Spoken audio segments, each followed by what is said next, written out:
আসসালামু আলাইকুম viewers, welcome back to my channel Tuya easy কিচেনে আপনাদের সবাইকে স্বাগতম। আজ আমি তৈরি করে দেখাবো ডোনাট। বাচ্চাদের খুবই পছন্দের একটা রেসিপি। সকাল বিকালের নাস্তায় এবং টিফিনে বাচ্চাদেরকে দিতে পারেন, এটা খুবই পছন্দ করবে। সহজভাবে তৈরি করে দেখানোর চেষ্টা করেছি, আশা করি আমার রেসিপিটা আপনাদের ভালো লাগবে। চলুন মূল রেসিপিতে যাই।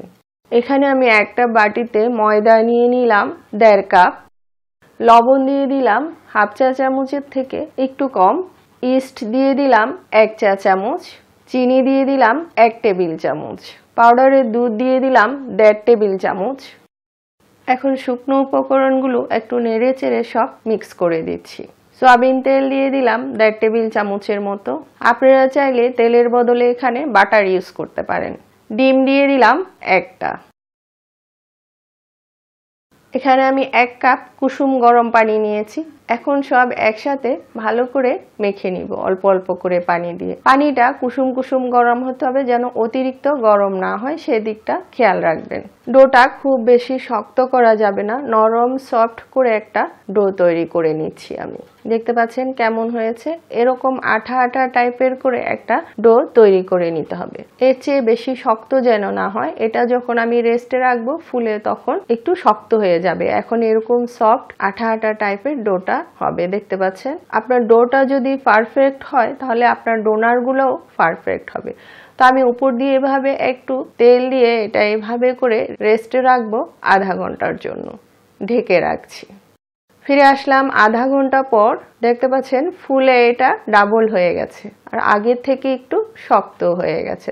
এখন আমি এটা বোর্ডে নিয়ে একটু ভালো করে মথে নিব।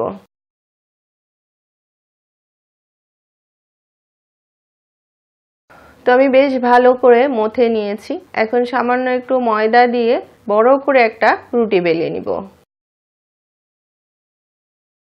তো দেখতে পাচ্ছেন আমি বেশ বড় করে একটা রুটি বেলে নিয়েছি। রুটিটা প্রায় 1.25 ইঞ্চির মতো আমি মোটা রেখেছি। তো এখন আমি গ্লাস দিয়ে এটা এভাবে করে কেটে নিচ্ছি। আপনারা আপনাদের সুবিধা মতো এটা কেটে নিতে পারেন।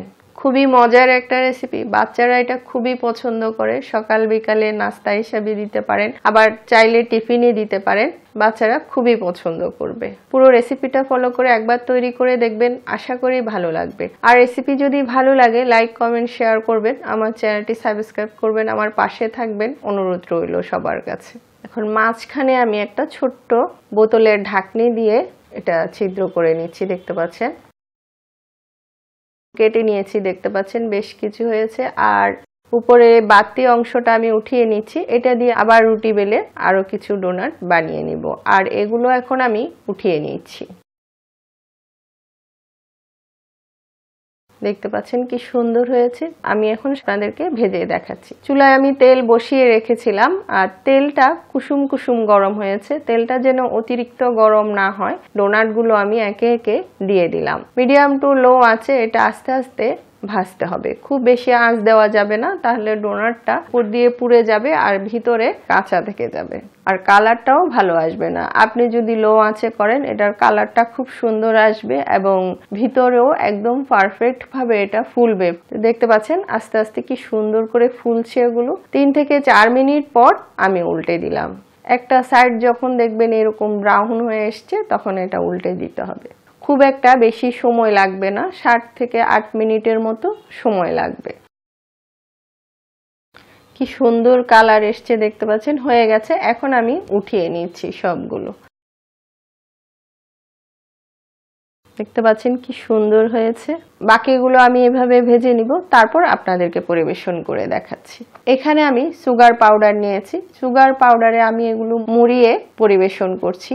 আপনারা চাইলে আপনাদের পছন্দ মতো যে কোনো ক্রিম এটার সাথে ইউজ করতে পারেন। কি সুন্দর হয়েছে দেখতে পাচ্ছেন, দেখতে যেমন সুন্দর খেতেও খুব মজা। আর কতটা সফট হয়েছে আর ভেতরটা কেমন হয়েছে দেখতে পাচ্ছেন, একদম পারফেক্ট একটা ডোনাট হয়েছে। খুবই মজার একটা রেসিপি। পুরো রেসিপিটা ফলো করে একবার তৈরি করে দেখবেন, আশা করি ভালো লাগবে। এতক্ষণ আমার ভিডিওটা দেখার জন্য আপনাদের সবাইকে অনেক অনেক ধন্যবাদ। আবার অন্য কোনো ভিডিও নিয়ে আপনাদের সামনে হাজির হব। সবাই ভালো থাকবেন। আল্লাহ হাফেজ।